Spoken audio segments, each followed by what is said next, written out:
Pasiyentimiz yazıb ki, genetik testlər 100% dəqiqdirmi?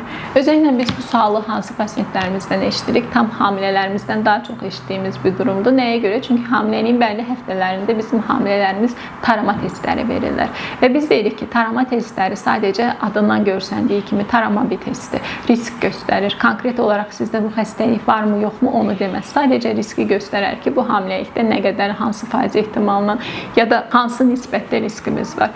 Bunlarla müqayisədə biz deyirik ki, məsələn, tarama testində risk çıxıbdırsa, bu sizin övladınızın xəstə olacağını garantiləmir. Bundan sonra növbəti analizlərə ehtiyac var. Ehtiyac olarsa invaziv müdaxilə ilə olan testlərə, ehtiyac olarsa non-invaziv testlərə və bu genetik testlərə keçəndə biz artıq faiz ya da risk demirik ki, ola bilər ki, bu xəstəlik var ya yox. Konkret cavab verilir. Tarama testində çıxan risk sizin övladınızda xəstəlik olaraq varmı, yoxsa yoxmu? Bu açıdan yanaşsaq, genetik testlər %100 dəqiqdirmi? Bəli, dəqiqdir. Konkret olaraq cavab verir. Adı gedilən, yoxlanılan hər hansı bir xəstəlik varmı, yoxmu?